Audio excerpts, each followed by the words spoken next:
Bilang mag-asawa, ano ba yung mga dapat gawin para mag-stay ng mas matagal yung pagsasama ninyo?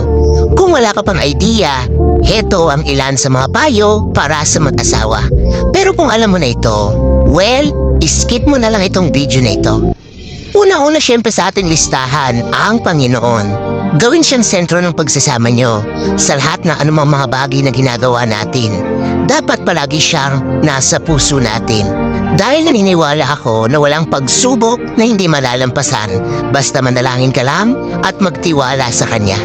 At pangalawa, tanggapin mo kung ano ang asawa mo. Pinili mo yan, ginusto mo yan. Kaya kahit ano o sino pa siya, matuto kang makontento.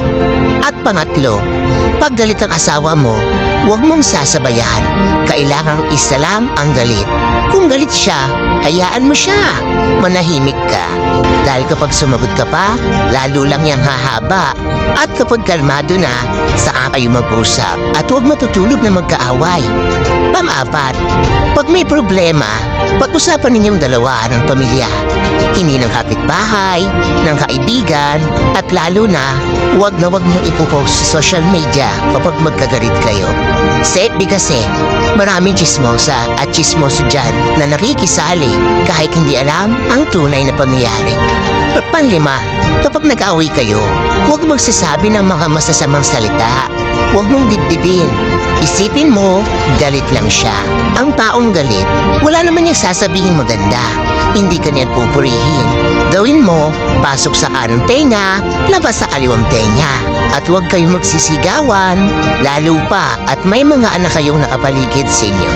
At pang-anim, self-control. Kailangan matuto kang kontrolin ang sarili mo.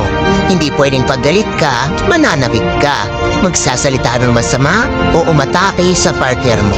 Huwag ganon. Wala dapat pisikalan. At pang-pito, laging yakapin ng asawa at mga anak. Nakakagamot yan ng sama ng loob, nakakawala ng problema pansamantala, at nakakagaan ng pakiramdam. Napaka-legit itong pang-pito, maniwala ka. At pang-walo, i-appreciate ninyo ang mga bagay-bagay, maliit man ito o malaki. At sa simpleng pagpuri natin sa ating mga partner, tulad ng, ang ganda mo naman, or pogi naman ang asawa ko. Medyo may temang pambobola, pero deep inside, napapakilig ka.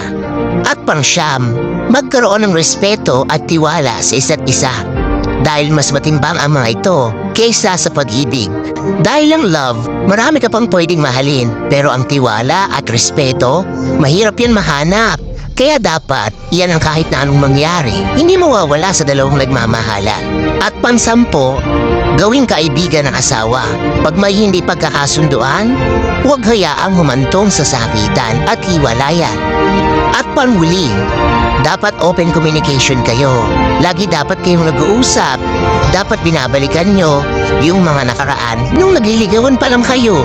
Maglaan ng time para sa isa't isa. Sa madaling salita, mag-date pa rin kayo kahit may mga anak na kayo. At lastly, ang problema, pinag-uusapan yan, hindi pinag-aaway.